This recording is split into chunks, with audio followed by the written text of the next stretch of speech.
One of the most common questions that I seem to be asked about betta fish is whether or not they can be kept in a community tank environment. And the simple answer is yes. Now, when I say that, I'm going to preface it with this. Betta fish can be kept very easily in a community tank environment, but there are some rules and some guidelines that you really need to follow closely, and you will have an amazingly successful experience at keeping these beautiful fish in your community tank. We're going to talk about that. We're going to get to it in just a minute here.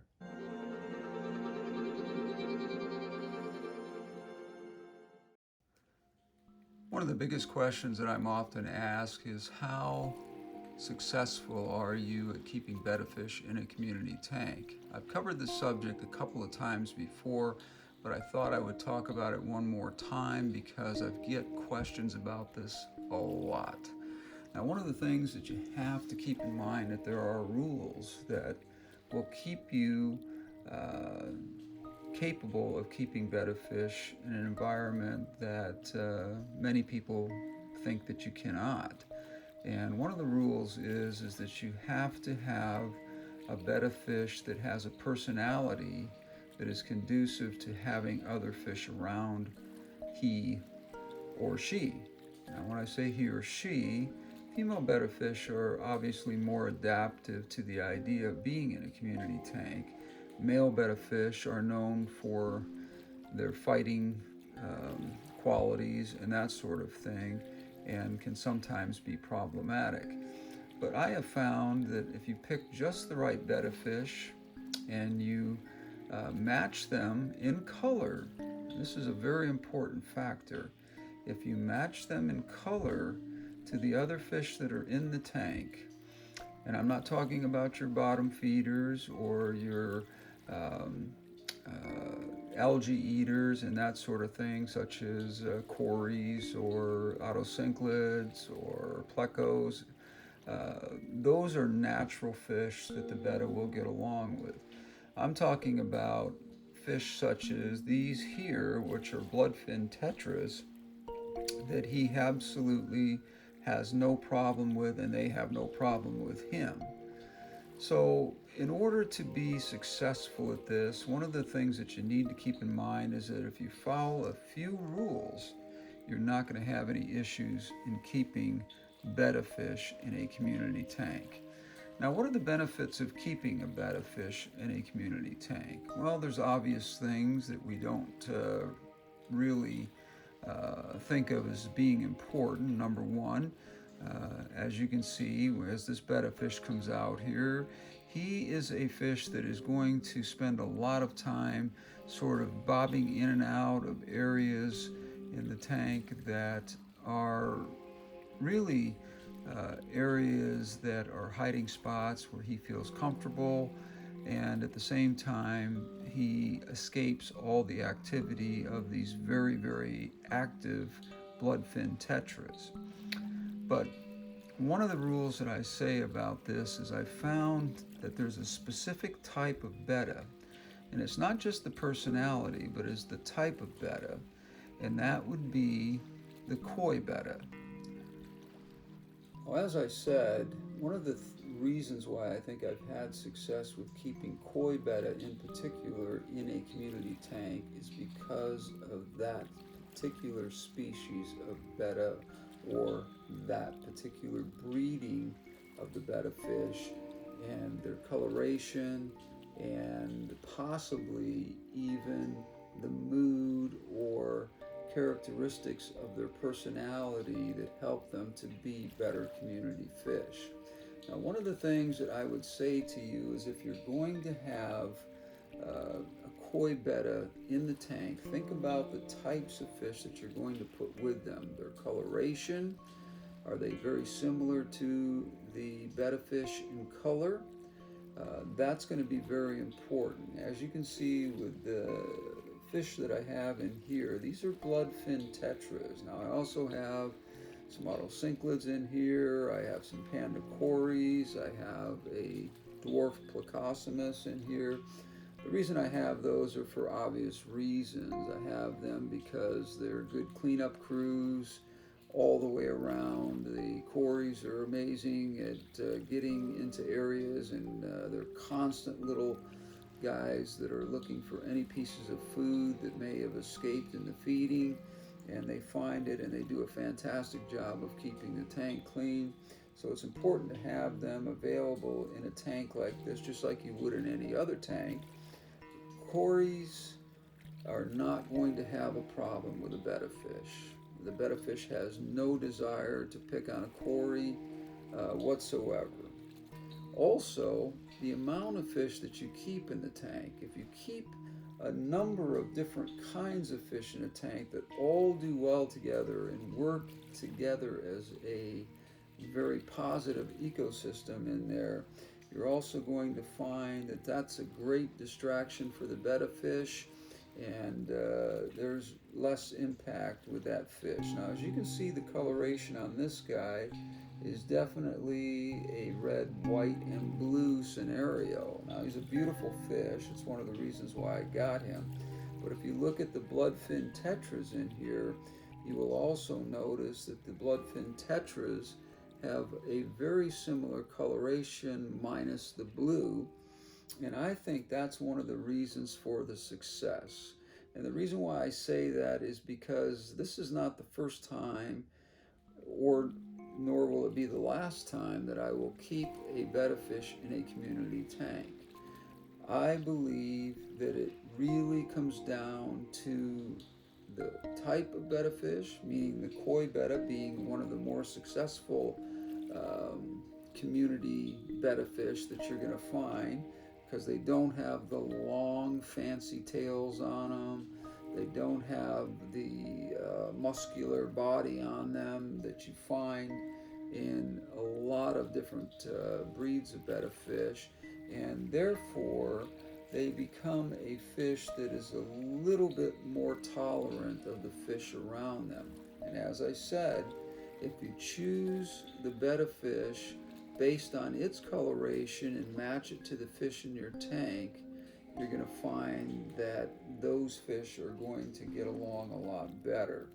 Now, I have Koi Betta fish that I have seen come in every color scheme and palette that you can think of, and if you match them up with fish that are in similar color strains, then you are going to have a lot more success with keeping the betta fish in that community tank. Now, I'll give you another example because I'm not able to show you this right now, but I do have another Koi Betta that has a lot of browns and blue and white and orange and that kind of color in it. And I keep that betta fish in a community tank as well. He's a Koi Betta, but he's in with ember tetras. He's in with some Corey cats, which I think are Survey Coreys, or maybe Panda Coreys, or even Julie Coreys. I'm not sure which are in that particular tank, but I have seen no signs of aggression by that particular fish that suggests to me that this is a problem as long as you follow a few rules.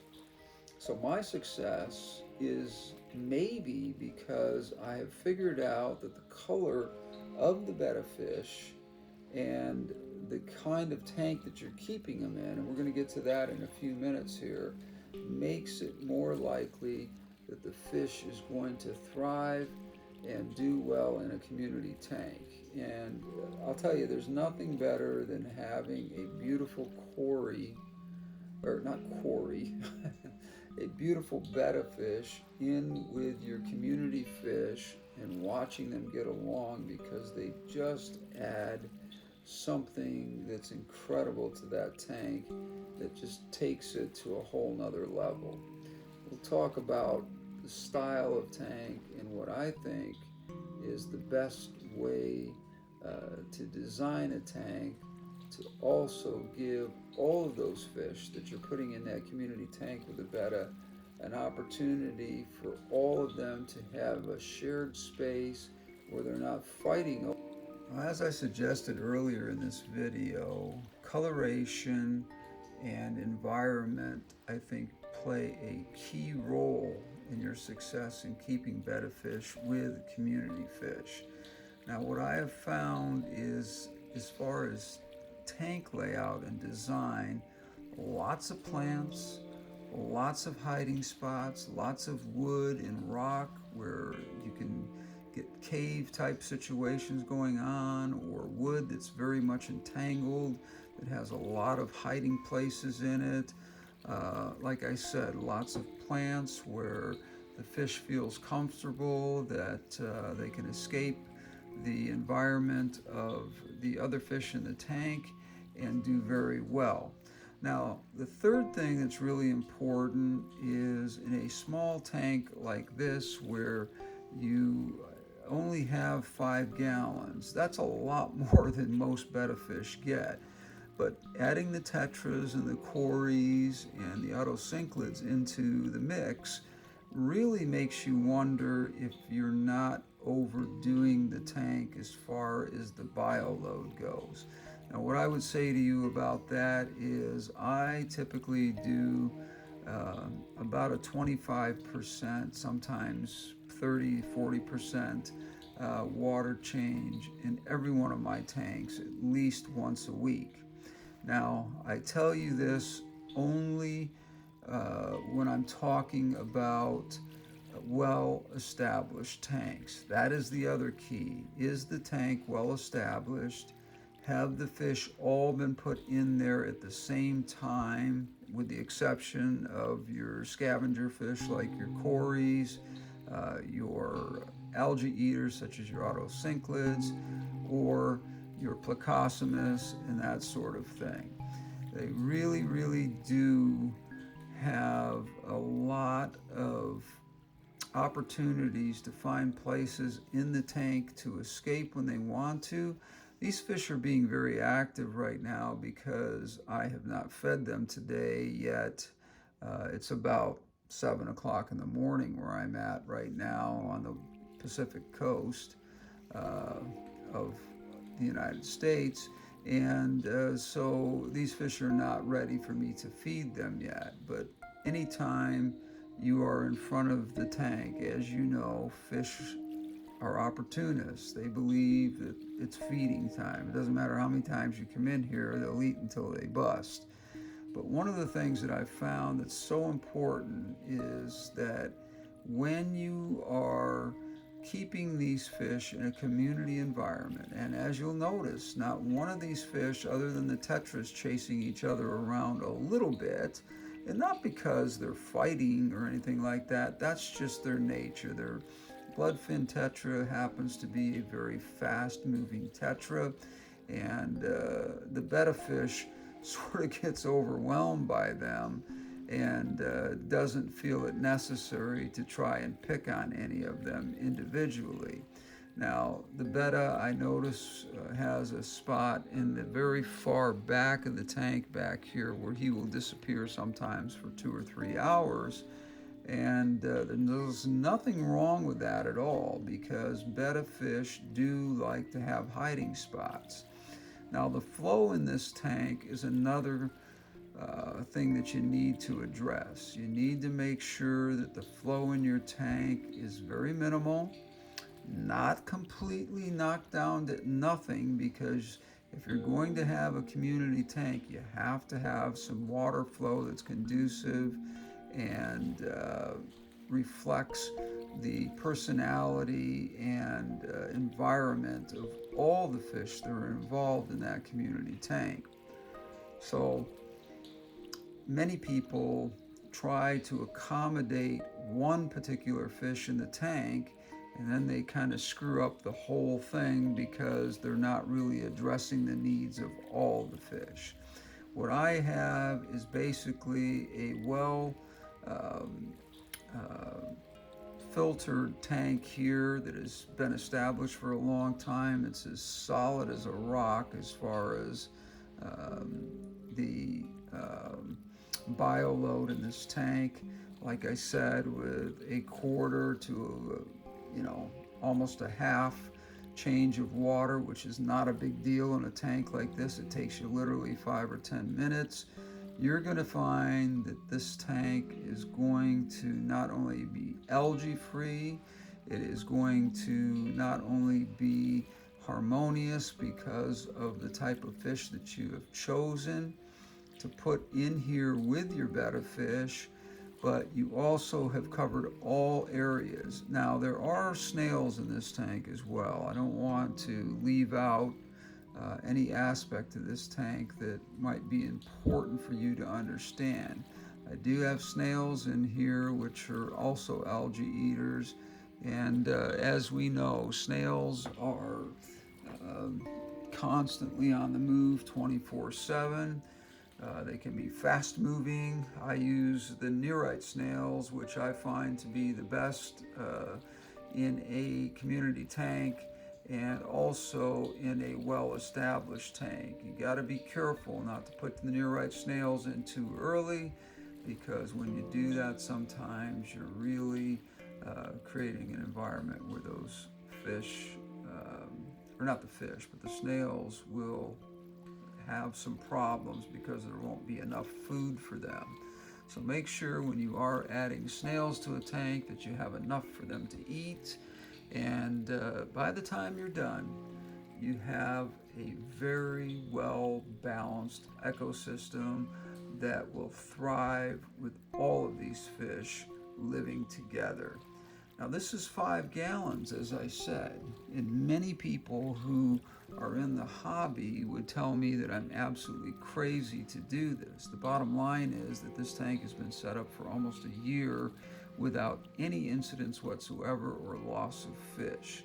The only time that we lost fish in this tank was we left the top off by accident for a short period of time to get a phone call in the middle of a water change, and we did lose a bloodfin tetra who jumped out.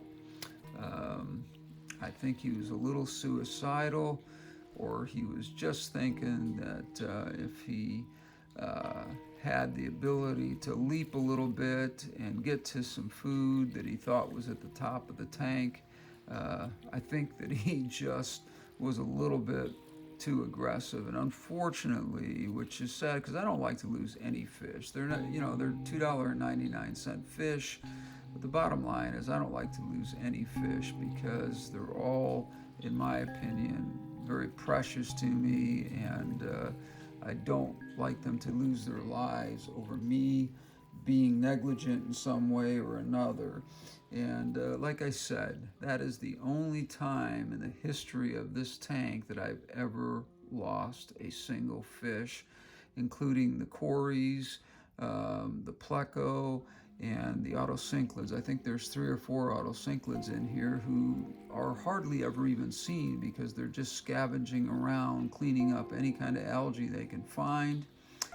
Now, one of the things that I do have to do, and I find that the betta fish benefits from this as well, is I do have to occasionally make sure that I am supplementing the food that the cories require, that the Pleco requires, and also that the snails require, and that is by adding a little bit of algae tabs that have some protein mixed in with them. Not pure algae tabs, because if you get those, you're going to find that the cories are not going to like those, and they're not going to find them as nutritious, and they will stay away from them. And if they do that and you don't pay attention, they'll waste away and then they will die. Same thing with autocinclids. Look at their bellies when you buy them at the store. If they're nice and plump bellies, then they're healthy fish. Don't get your fish off to a bad start by buying poor quality fish from the get-go. So to recap what I'm talking about here, we're going to get back to it in just a minute here, and we're going to talk about some of the tips that I just talked about, and we're going to recap that, and I'll have some final thoughts for you. So in summation here, let's recap some of the things that we've gone over. We talked about the betta fish as being a community fish and I have talked about what types of betta fish that I think that you're going to have the most success with. And I have found with my experiences with the Koi Betta that they are the best suited betta to be a community fish. And I see this not only in my tanks, but I also see it when I go to the fish supplier that I have worked with for many, many years, that they have figured out the same thing. In fact, they don't even carry any other bettas in their community tanks other than Koi Bettas. In every single incident that I have found, not only do they thrive in those community tanks, but they are a beautiful asset to any community tank.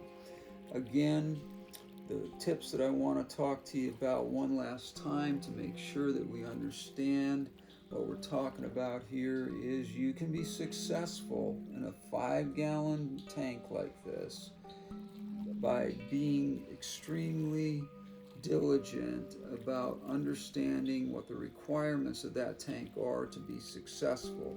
Number one, a well-planted tank, a well-established tank, one that is cycled and has been cycled for a very long time, where there are no algae situations that are going to pop up. If you get into the algae of a tank, it's usually because of two things. Number one, you don't have a well-established mature tank, and number two, you don't have enough plants in there to eat up the organics and use it as food, and that can also become an issue.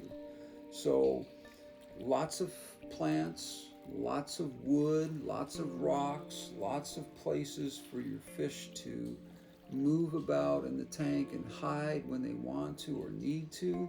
And this goes for not only your betta fish, but your, in this case, bloodfin tetras, making sure that you're covering all of the areas that are required for these fish to remain healthy.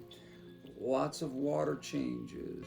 I say lots of water changes because when I'm talking about betta fish in a community tank that's this small, the bigger the tank, obviously, the more forgiveness we have with water changes. But in this particular tank here, being a 5-gallon, a lot of people, like I said, would think I'm crazy to do this, but I've had this successfully going for over a year now with these exact same fish, and they are absolutely thriving. Doing a quarter water change to a half. I usually do a half. You don't have to do that. I think you could get away with a quarter of a water change. Is absolutely something that I think will give your fish the opportunity to have a good, clean environment all the time, 100% of the time. Lots of hiding places, and that is taken care of by how much wood you have in the tank, by how many plants you have in the tank. Every one of the plants that are in this tank, with except for the Petite Nana nubius, are plants that I've harvested from other tanks and were just cuttings that I just shoved down into the substrate and they took root because the tank was really well established. If you don't have a well-established tank, your plants are not going to do well. They're not going to get off to a great start. I am going to be adding to this particular tank some Monte Carlo in this area down here where it is a little bit more barren, and I think that's actually going to even benefit this tank more. The other thing that I mentioned that I think was more important than anything was matching the color of your koi fish up to the colors of the fish that you already have in the tank or that you plan to put in there together with them. Something I did not mention that I think is important: floating plants of whatever variety you choose are very, very important, because what they do is they give everybody that feeling of security on the roof part of your tank, and that really does benefit the fish, and it does keep them from jumping out during water changes and things like that. Like I said earlier in the video, I lost a bloodfin tetra out of this group here some time back when I first got this tank going, because I left the lid off the tank and I didn't get back to it in time, and one of the fish had jumped out and I just couldn't save him. It had just been about 10 minutes, and I just never thought that the fish would jump out, and it happened. So be careful of that. Make sure that you have a well-balanced ecosystem in here that is keeping your plants clean, keeping the bottom of your tank clean. In other words, cories to keep any food particles that are getting to the bottom of the tank. This gives them an opportunity to feed on those, and also autocinclids to keep any kind of algae from establishing itself in your tank. That can happen, but with a well-established tank, if you can get past that particular hub, you really do have a good chance of never seeing algae in your tank at all. Pleco, which is a fish that is also a great scavenger. If you can get a dwarf variety, which is what I have in here.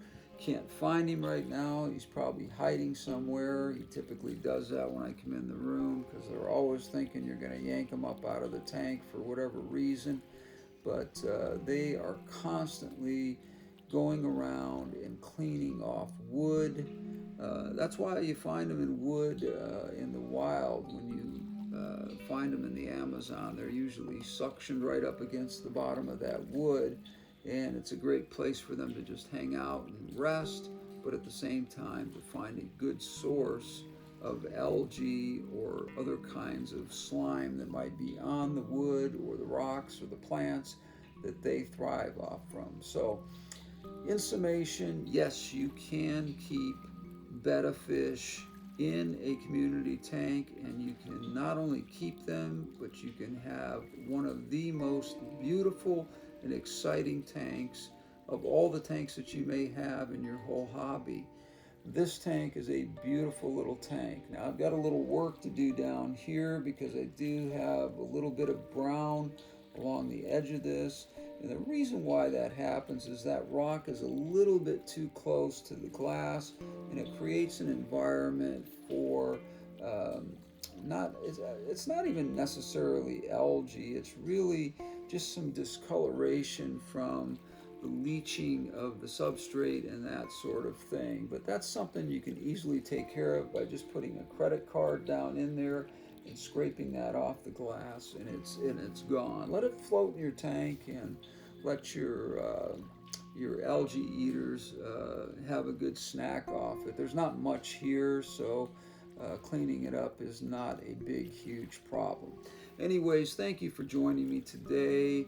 I hope you're successful in keeping Koi Betta fish with your fish. Like I said, think about the color of the betta fish and think about the color of the other fish that you're going to put in the tank, and understand that if you can keep those fish in similar color modes, the likelihood is that you're going to have a very calm and peaceful tank with your betta fish, and you're really going to enjoy it.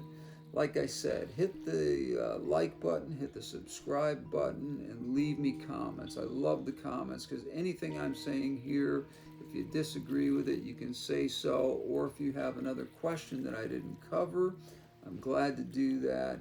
Leave that comment down below, and I will get back to you as best I can. Always like for the subscribers and the likes and the views. Share this video with your friends who may be struggling with the idea of keeping betta fish in a community environment, and I appreciate that a whole ton, because it does help me to keep my sponsors happy and so forth. Anyways, George here with the Art of Water. Don't forget the bell up at the top somewhere in here. I'm not sure which side it's on, so I always point to both areas of the top of the tank. and leave your comments down below, and I will get back to you. I appreciate it. Thank you guys for hanging in there with me today on a subject that I just thought I should cover a little bit more. I know I've touched on it before, but I hope you got a lot out of it. We'll talk again soon, and I'll see you on the next one.